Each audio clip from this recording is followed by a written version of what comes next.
मध्य प्रदेश में 27 सीटों पर होने वाले उपचुनावों की तारीखों का ऐलान भले ही न हुआ हो, लेकिन राजनीतिक दलों की तैयारियां जोरों पर हैं।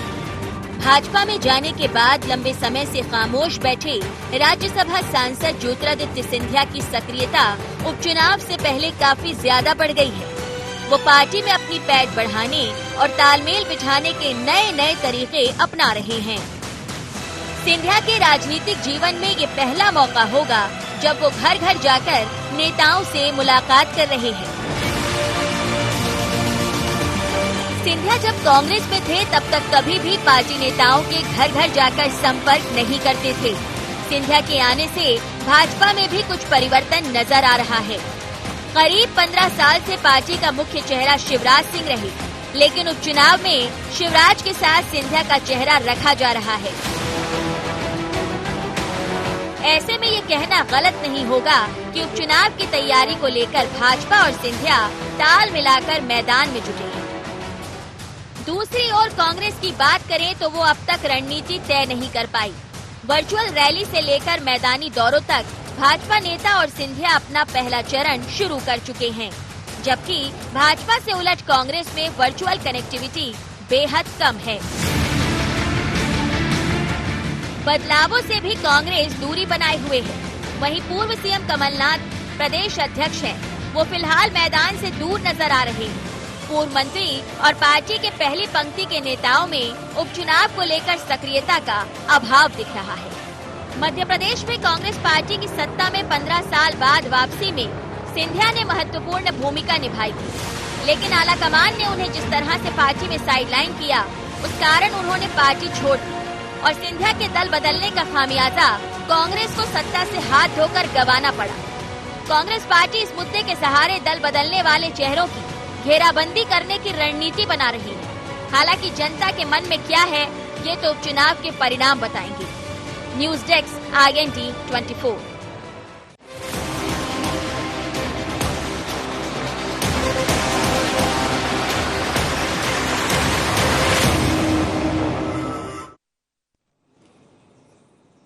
नमस्कार, शार्प एट 7 में आप सबका स्वागत है। मैं हूं आपके साथ मुक्ता पाठक। जी हां, 2018 के विधानसभा चुनाव में कांग्रेस का नारा था वक्त है बदलाव का, लेकिन अगर हम इन दिनों मध्य प्रदेश की राजनीति में देखें तो वक्त है बदलाव का बीजेपी में और सिंधिया में ज्यादा लागू होता नजर आ रहा है। जिस तरह से महाराज ज्योतिरादित्य सिंधिया ने अपने आप को बदला है और जिस तरह से वो एक मिशन कनेक्ट कर रहे हैं और जिस तरह से वो सुर में सुर मिला के बीजेपी के साथ चल रहे हैं, तो अगर ये कहना मतलब ये हम ये नहीं कह रहे हैं कि केवल सिंधिया जी अपने आप को कहीं ना कहीं चेंज कर रहे हैं, बीजेपी में भी बदलाव है। आज तक इतने सालों में बीजेपी में कभी भी कोई बाहर का व्यक्ति जो आया हो उसको इतना इंपॉर्टेंस मिले ये हमने नहीं देखा, लेकिन सिंधिया जी को मिल रहा है। चाहे मंत्रिमंडल विस्तार की बात है, चाहे बाकी और भी उनके जो यात्राएं हैं, दौरे हैं, उसमें अगर हम देखें और जिस तरह से बीजेपी है आज तक 15 साल में उसका चेहरा मुख्यमंत्री शिवराज सिंह चौहान ही रहे हैं, लेकिन अब एक नया फेस दिख रहा है, वो है ज्योतिरादित्य सिंधिया का।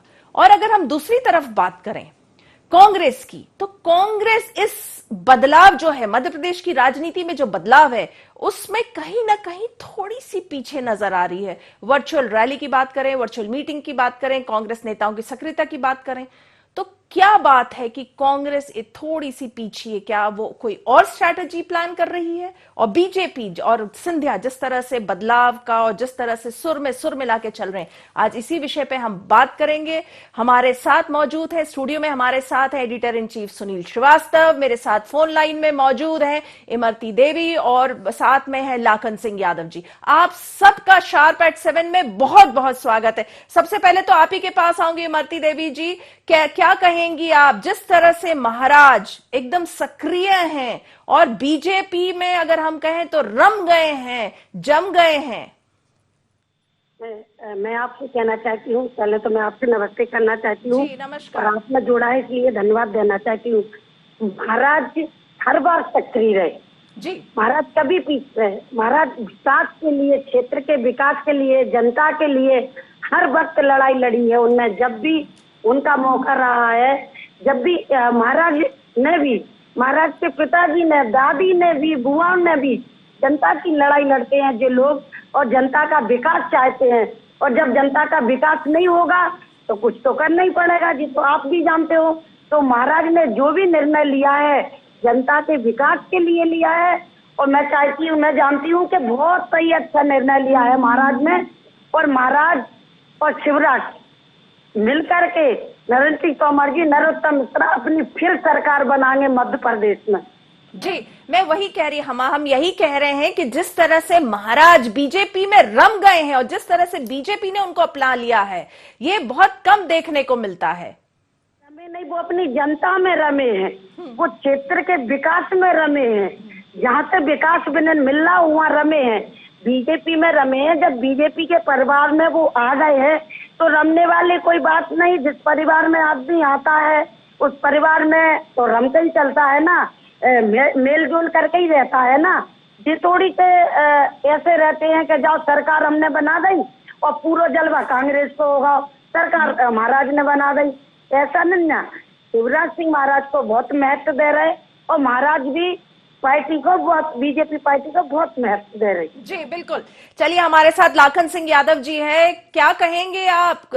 जिस तरह से सक्रिय हैं सिंधिया जी बीजेपी में आने के बाद और जिस तरह से उनको इम्पोर्टेंस मिल रहा है, उन्होंने कहीं ना कहीं अपने जो उनके जो व्यवहार है सिंधिया जी ने उसमें भी बदलाव किया है। जिस तरह से अभी हमने उनका देखा मालवा दौरा, घर घर जाना, नेताओं के पास जाना, जो उनके विरोधी रहे हैं उनसे भी मेल मिलाप बढ़ाना, उसके बाद महाराष्ट्रियन कार्ड जो है वो खेल रहे हैं, संघ से नजदीक आने की कोशिश है, क्या कहेंगे आप?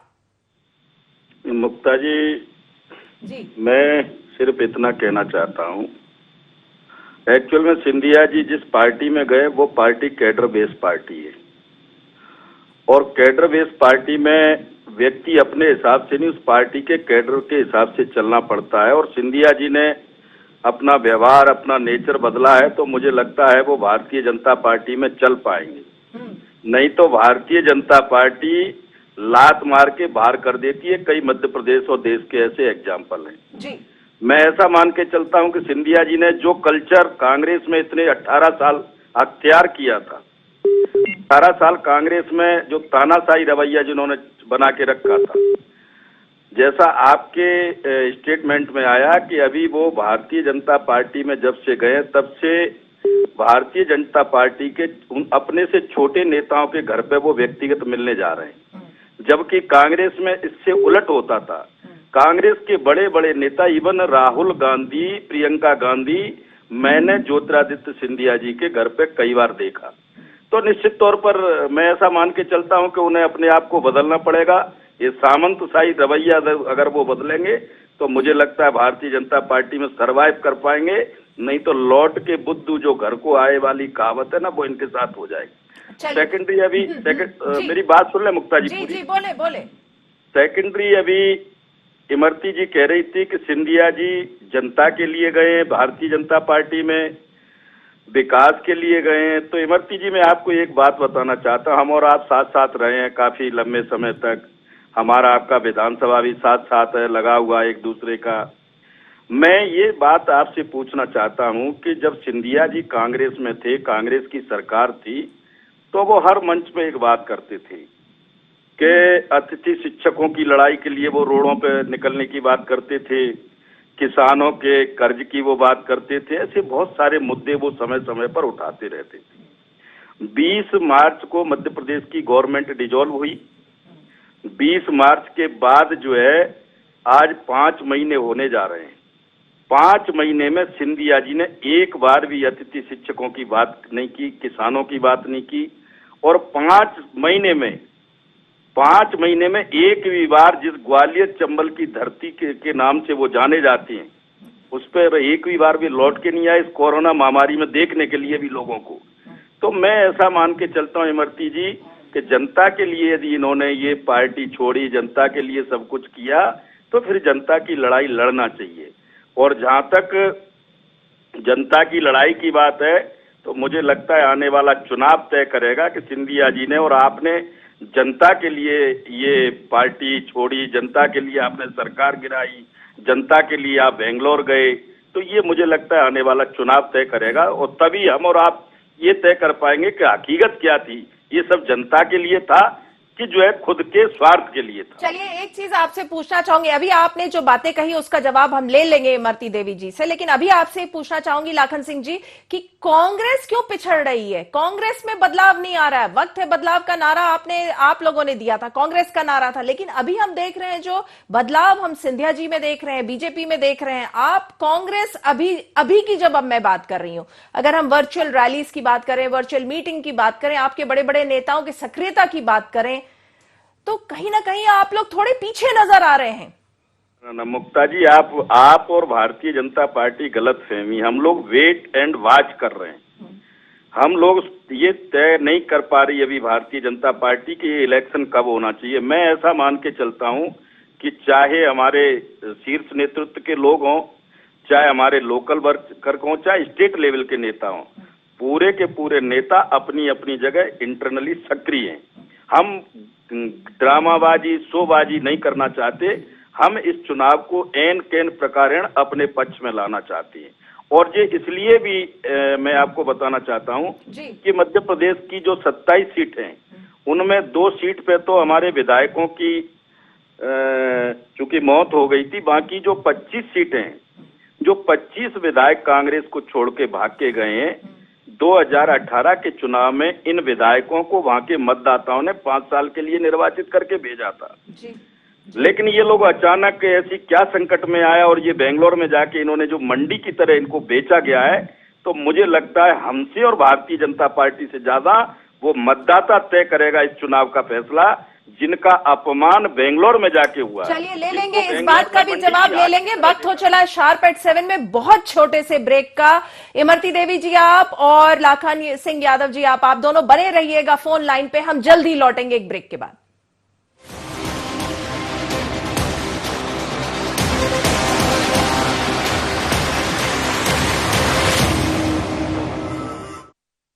बाबा इलायची को जैसे ही चखा तो लगा कि लाइफ के हर टेस्ट में होना चाहिए प्लेजर।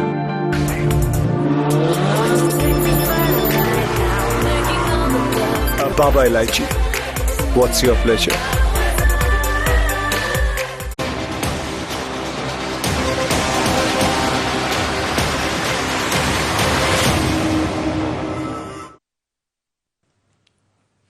ब्रेक के बाद आप सबका एक बार फिर से स्वागत है। हम चलिए बात करते हैं, इमरती देवी जी से जवाब ले लेते हैं। जिस तरह से लाखन सिंह यादव जी ने अभी कुछ जो आरोप लगाए हैं, इमरती देवी जी क्या कहेंगी? आप सुन रही होंगी लाखन सिंह जी को।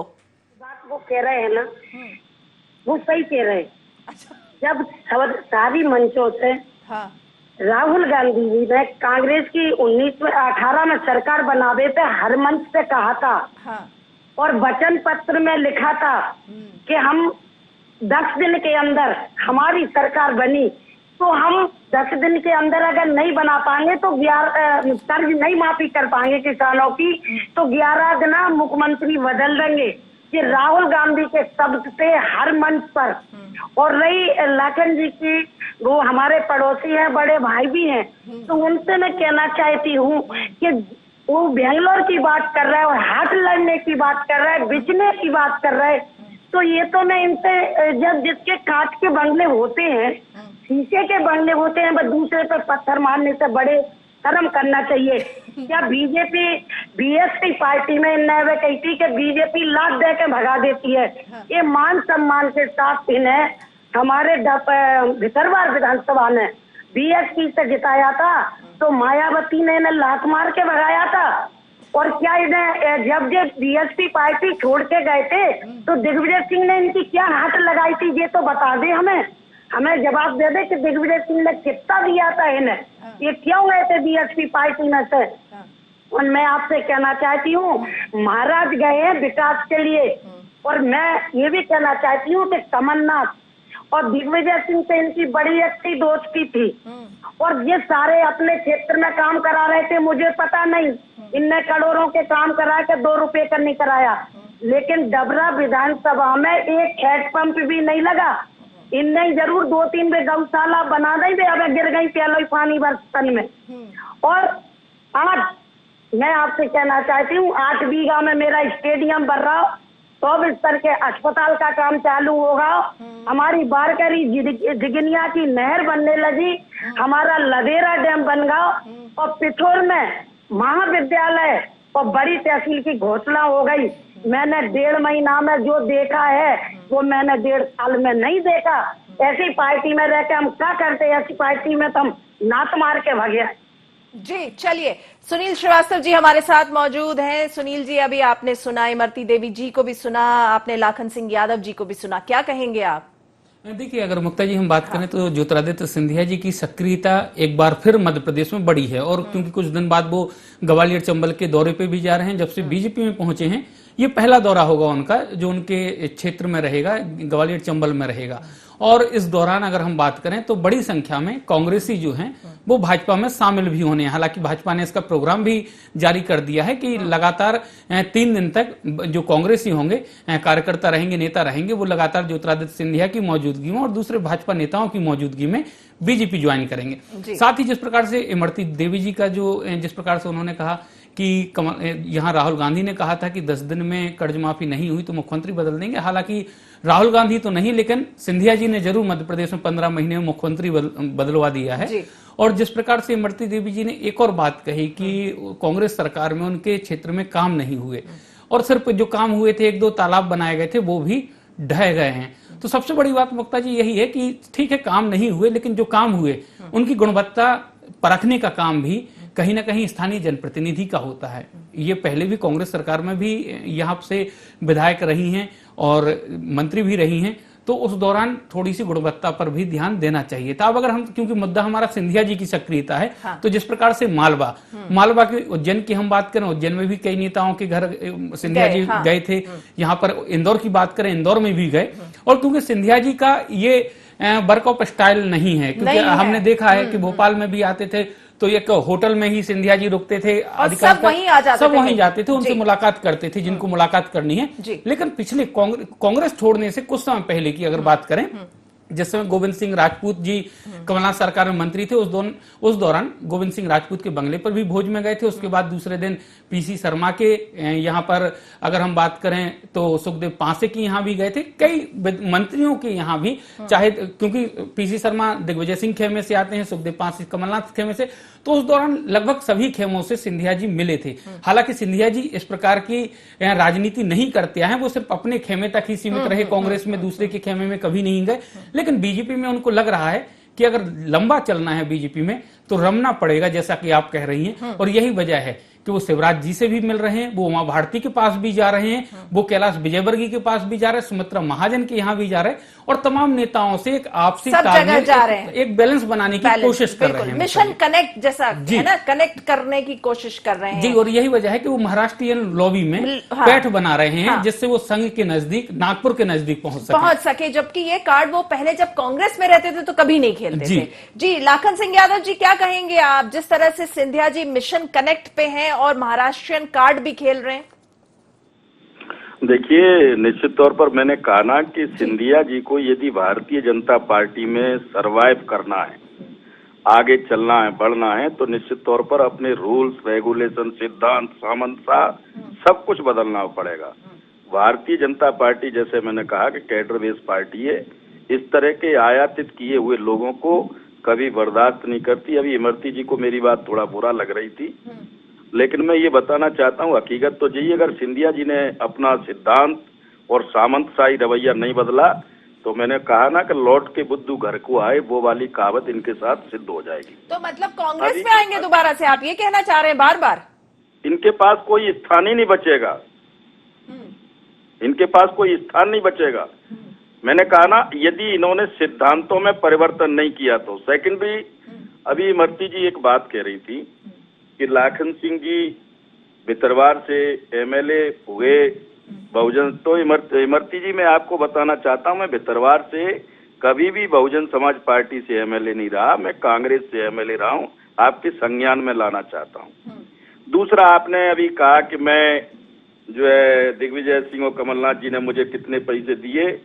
मैं जब पार्टी बहुजन समाज पार्टी से कांग्रेस में मर्ज हुआ था, उस समय मध्य प्रदेश की कोई सरकार नहीं गिरी थी।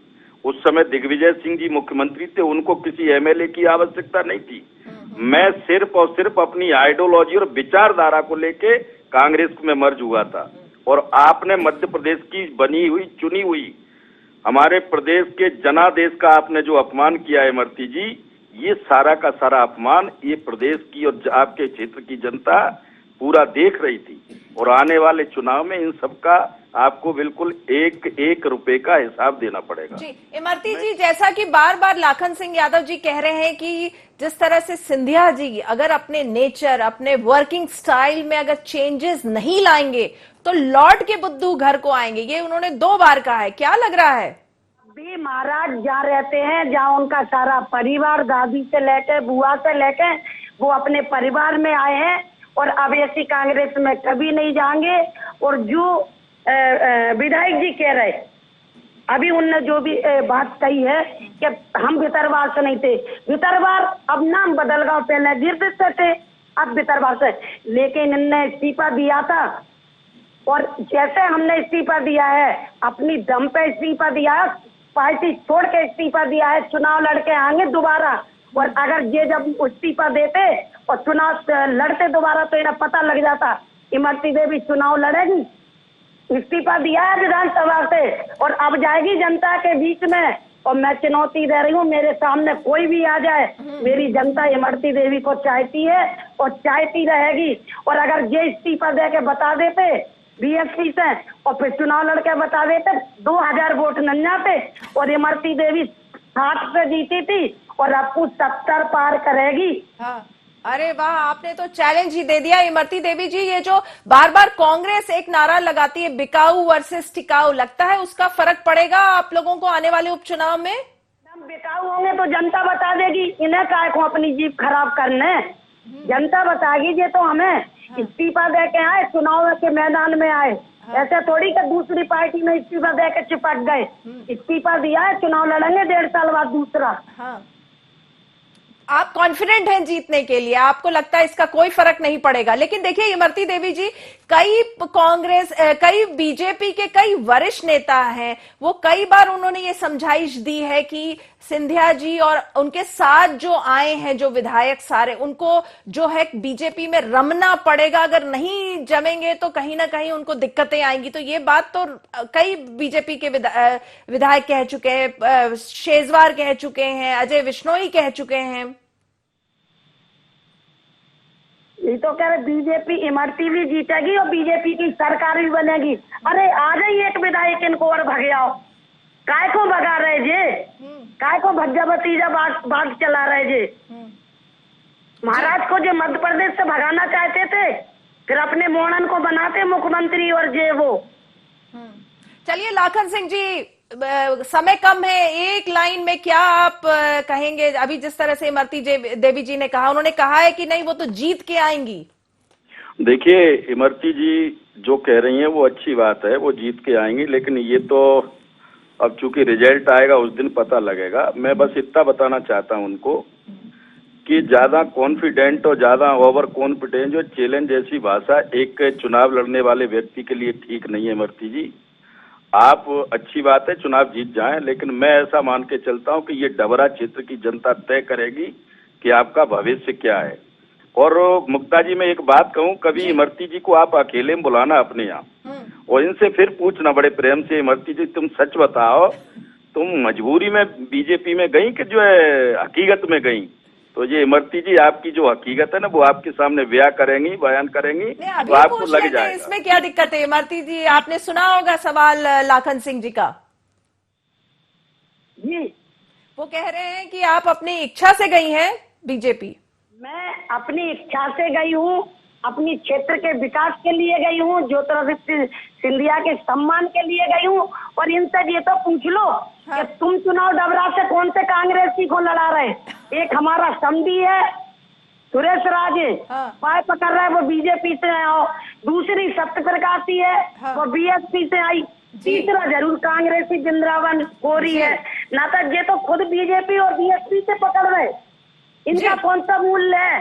ये तो बता दे कि कौन से कांग्रेसी को चुनाव लड़ा रहे थे। जी जी जी, पूछ लेंगे, बिल्कुल पूछ लेंगे, लेकिन शार्प एट 7 में अब वक्त हो चला है कि ये जो डिस्कशन है हम लोगों ने किया, इसके लिए इमरती देवी जी आपका और लाखन सिंह यादव जी आपका बहुत बहुत धन्यवाद। और हम जब बात कर रहे हैं किस तरह ज्योतिराज सिंधिया जो है एक मिशन कनेक्ट में है, जब से वो बीजेपी में आए हैं उन्होंने अपनी वर्किंग स्टाइल, अपनी कार्यशैली को बदला है और वो रमने की कोशिश कर रहे हैं बीजेपी में। और ये रमना जो उनका है वो कहीं ना कहीं बीजेपी को भी फायदा पहुंचाएगा। आने वाले सामने में 27 विधानसभा सीटों में उपचुनाव है और हमें देखना होगा कि जिस तरह से मिशन कनेक्ट है वो क्या रंग लाता है आने वाले दिनों में। तो शार्प एट 7 में फिलहाल इतना ही। आप बने रहिए IND 24 के साथ। नमस्कार।